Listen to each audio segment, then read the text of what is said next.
What's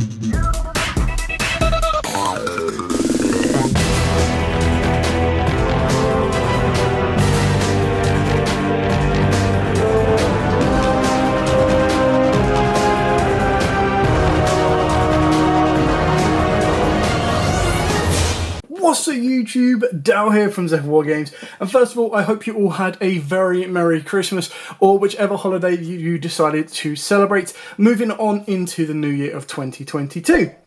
Speaking about stuff that is coming up in 2022, I thought it'd be a good idea after winning the poll today to do a Weather Painter profile for you guys. Now, for those of you that don't know, the deck has officially been given 2 new support cards, 1 more extra deck monster, and a brand new canvas, which allows them to start using their face-up continuous Weather Painter spells and traps as link material, which is exactly what the deck was missing. So, as there is a lot of hype around this deck and a lot of people are asking how to build it, what cards do I need, I thought I would put a build together for you. I'll also show you at the end of the video as well an alternative engines or different options depending on what your budget level is and your preferred playstyle. With all of that out of the way, please smash that like button, hit that notification bell and subscribe so you do not miss out on any more upcoming content from the channel.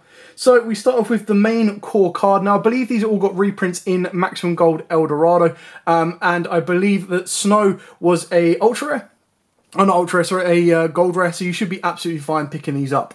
So what you've got with this is your core card, and it is specifically when it is normal summoned, you get to place a weather spell or trap from your deck face up into the spell and trap card zone. Only use the effect once per turn, and then once per turn during the standby phase of the turn after this card was banished from the field, to activate a Weather Painter card effect, you can special summon this banished card. Now, a lot of the card effects, or all of the canvases basically provide an effect to the card that is adjacent to it or in front of it that basically allows it to be banished, and then it gains an additional effect. Now at the moment we're only using ones specifically that are only giving us a couple of options right now, and they are disruptive, they are annoying, and they do put a lot of work in. So there are kind of ones that you need to keep an eye out of what you're going to be using and what you're going to be looking to. Now obviously when we do get the new one, that is where it's all going to come into full circle. Now you can see that this one's got 0 attack, which is really important for another card in the deck I'll show you a little bit later on. But the boss card, or like the monster card that's going to give you a little bit of attack on normal, is of course Thunder. So you get to send a face-up continuous spell or trap you control to the graveyard to place a weather spell or trap from your deck face up into the spell and trap card zone. So basically what it allows you to do is all of the canvases say you can only control one of this particular type of canvas. This gives you the ability to swap it out for another one if you've got set an additional copy of the one you're about to send. Again, you can only use each effect once per turn, and then during the standby phase of the turn after this card was banished from the field to activate the weather card effect, you get to special summon it. So you can see that they're all going to be using their effects, or the spells and traps are going to use their effects to get rid of them, and then these own effects are going to be bringing them back. So you can tell that it's a slow building deck and it is massively control based, but it does put in a lot of work. Then the other ones, we're only playing 1 Cloudy, 1 Sun, and 1 Aurora. Now, the reason we're only playing ones of these is for the pure fact that they don't actually do a huge amount. Now, Cloud is actually probably the next best one, but you only really need these as one-offs. So Cloud is if another face-up weather card you control is sent to the graveyard, you can target up to 2 the weather spell or traps in the graveyard and place them face-up in the spell and trap card zone. Only use the effect once per turn, and then during the next standby phase, it can come back. Now, there is a little tech that I was considering with Cloud, and I was thinking of stuff like Magician's Souls. Now, the reason that I thought that would be a good idea is because what it allows you to do is you can, in theory, send any of the spells and traps to the graveyard that you don't need, get additional draws, and then Cloud will pretty much reset them as long as you're sending them from face up. It's not something I've put into this build, but it is another option that I'll explain at the end of the video as well. Sun is if it is in your graveyard, you get to send a face-up continuous spell or trap you control to the graveyard to special summon it in defense. And if you do, you get to place a weather spell or trap from your hand face up into the spell and trap card zones. Now obviously that's really good because it will give you the ability of activating a trap card turn 0 or turn 1, but the downside is this card needs to be in the graveyard, and they don't really have anything right now that is a Foolish Burial archetype.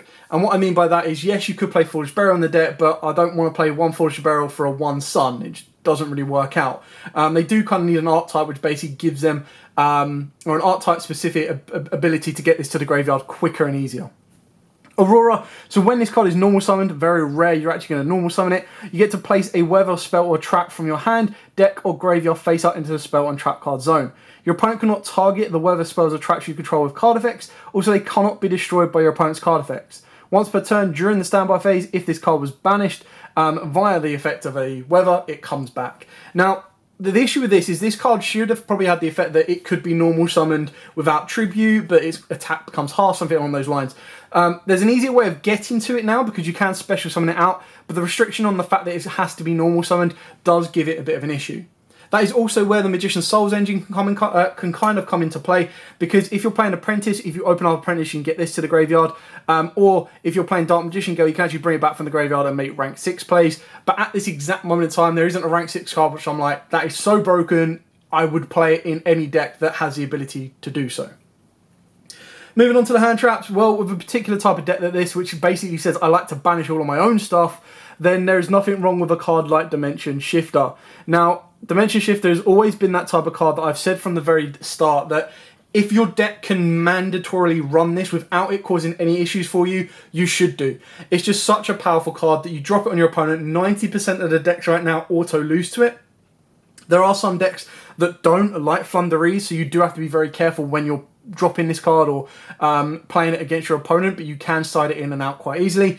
But there are a lot of competitive decks right now that you drop a D-Shifter, and as long as you've got enough to build up your control, whether you're going first or second, you're able to control the game out until the end. Speaking of other hand traps, we do play triple, gamma, and a single driver. You could play other side frames if you wanted to, which also leads me on to a couple of trap cards which I'll talk about later on. But the reason gamma is so important is because you can actually clear your board so easily. So all of your weather spells and traps clear themselves off. And then when we look at the extra deck monsters, mainly the one that we're probably going to go into more times than not in a particularly competitive build, you're able to clear it off the board whenever you need to. And then being able to play probably the best hand trap around in the form of Gamma is just so good, because Gamma negates and destroys, whereas every other hand trap either negates or destroys. So it doesn't really get both. It does obviously unlock the ability for Omega. It does protect you from stuff like Ashes as well, especially when you're playing the Piri-Resi map. So it does give you a couple of other options to play around with. Speaking of which, we are playing the triple Peri-Resi map, or the Peri Spicy map. So this card is a brand new card that came out in the Brothers of Legend. At the start of main phase 1, one of the biggest and most hated restrictions ever, because it means if I draw into this or get into this at a later point during that particular phase, I can't use the bloom thing. You add one monster with 0 attack from your deck to your hand, but halve your life points after adding it to your hand. Until the end of this turn, after this card was activated, you cannot activate the added monster's effects or the effects of cards with the same name until you normal summon that monster that you added to your hand. So the only target we're going for is playing 6 copies of Snow. Now the idea behind this is you activate the Resi map, you add Snow, you normal summon Snow, you've paid half your life points to get what is possibly your core card. Now obviously that is a massive neg if you pay half your life points, summon that card out and your opponent just goes, Veiler. And you go, yep, cool, that was a 4,000 life point Veiler, worth it. So it is a very big risk, which is why I look at other stuff like Extrav, and you could arguably look at Prosperity as well. If you resolve this, you're in good stead because you get to your core card. If you don't, you're in a lot of pain because you have already paid half your life points. So there's a lot to kind of go around with, and it is a massive card to consider. But if you are on a restricted budget, it is one of the cheapest to go for out of the other alternatives. Then we've got the best canvas, which is triple Snowy Canvas. So the weather effect monster in this main monster zone of this card's column and its adjacent column, so its left and its right, gain the following effect. You can banish this card as a quick effect, add the one weather card from your deck to your hand. You cannot add cards from your deck to your hand for the rest of this turn except by drawing them. Now why is this important? Well, the idea is that if let's say you have Snow up here and you've got Thunder up here, let's move that there, and then you've got the Snowy Canvas in this spell and trap card zone here, it means the effect is given to Thunder and Snow to banish them and then give you a search. So that is basically what Snowy Canvas is doing, is it is giving you the ability to search out on a consistent basis. So it's one of the more powerful cards that if your opponent leaves it unchecked, you just gain so much advantage because you can use it as a quick effect during your turn or your opponent's turn, and you're just constantly gaining resource. by either getting to your Snowy, getting to your Thunder. The only thing that you can see that is missing from this deck is a boss monster. So I have seen profiles like, so Just Nuts was playing Prankatops and was also playing the Great Beast Barbaros, but I've kind of gone with a more competitive version of what we kind of need, and the idea is that we're going to control the board. We don't care about our opponent having stronger monsters than us, we're actually going to control it and see the game out that way. I then play the one Weathery Rainy Canvas. Now the reason I play the one of this is it gives the additional effect that you can banish this card to target one spell or trap your opponent controls as a quick effect and return it to the hand. Now again, this is the exact same as Snowy Canvas, that if I had this here, then and I had 3 weather monsters here, they would then gain that effect. Now obviously it's only once per turn, so I couldn't banish all 3, but what this does is it means that any card my opponent tries to set, I'm going to bounce it back to the hand.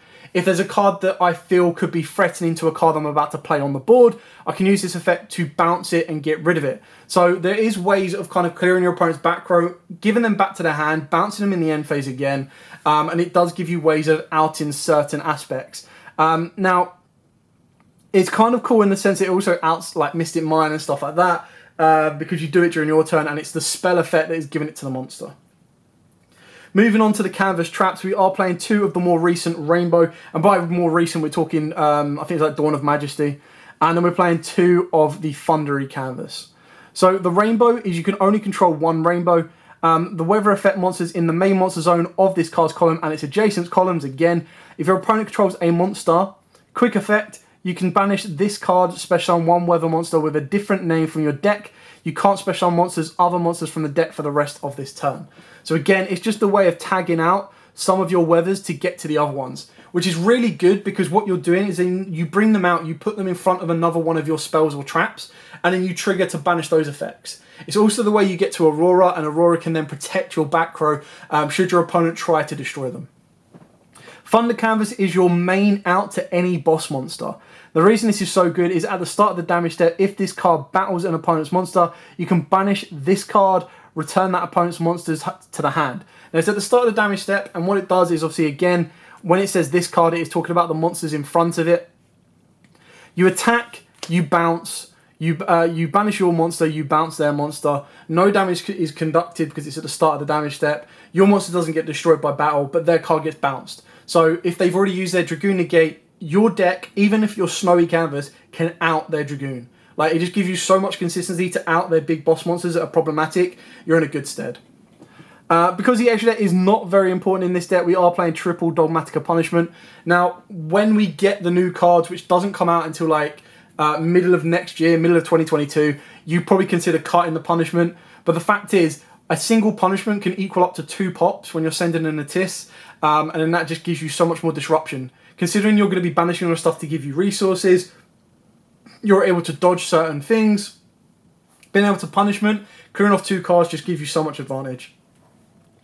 We're then playing a double Imperm alongside double Torrential for the pure fact that you don't really care. You bounce your cards out when you need to. So you can activate Torrential in the same chain and then go, right, okay, cool. Chain this effect, bounce that card out. Change this effect, bounce that card out. And you're clearing your board off and completely, in theory, a quick play Raigeki your opponent, which is really cool.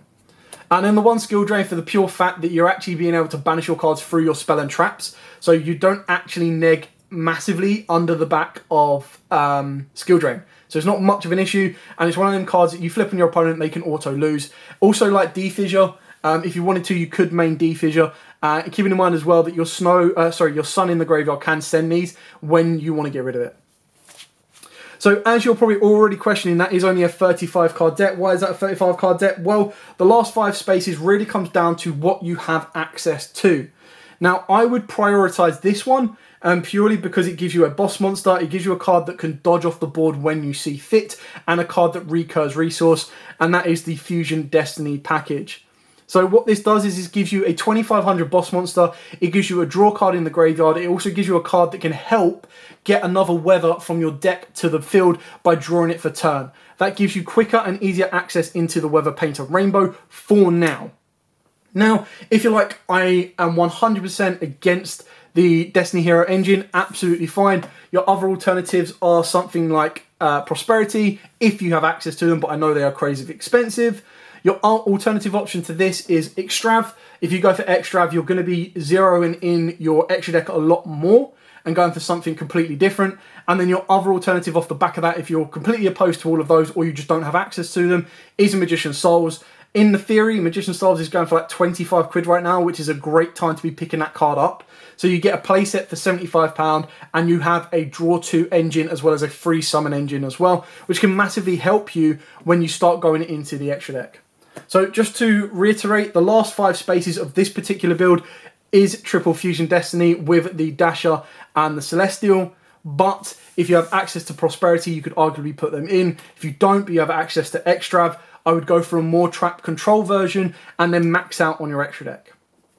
Speaking of which, let's take a look at the extra deck. Because we are not using any of the pop cards, we don't actually want to be playing multiples of cards we're not going to need, except this card here. So we're playing 2 Rainbow Weather Painter Rainbow.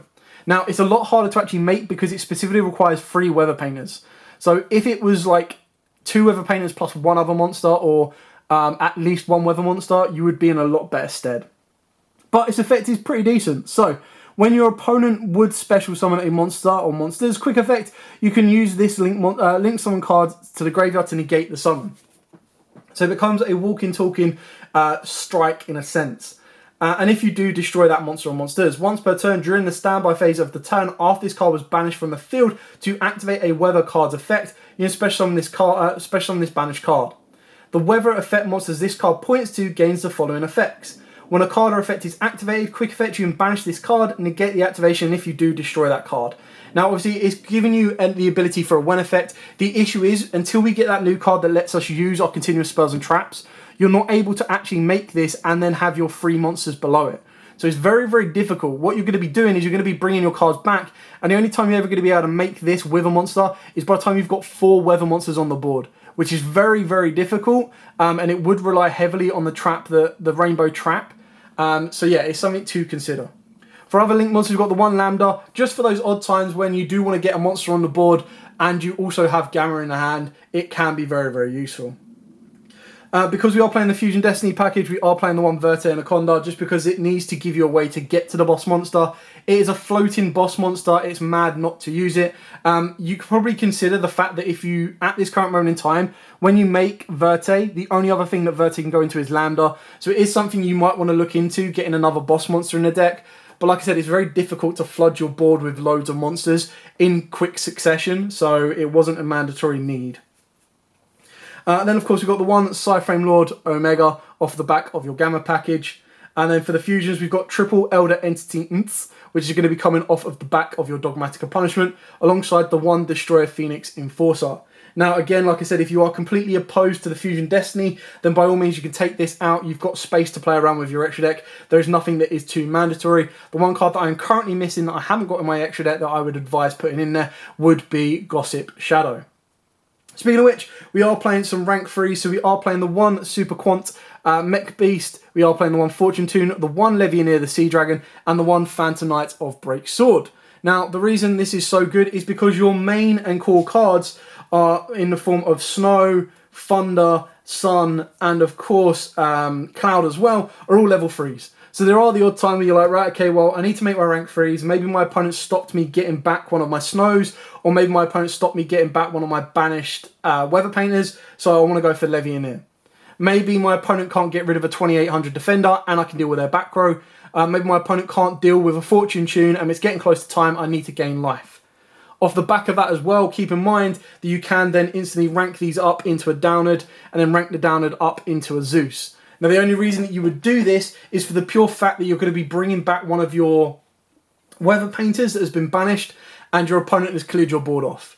So then all you need to do is normal summon another Weather Painter, make a rank 3, whether it be Breaksword being your strongest, Levianeer being the out and out recurrer, or you go into your Fortune Tune, take a bit of damage, and then go into Downard and then Zeus. Now, you don't want to be then building up your board presence again because you just want to be able to clear board and then disrupt and then build your board. So it is something to consider. It's not a mandatory engine. And again, like I said, if you were going to be playing your extrabs in this particular version, you would have to massively adapt the extra deck.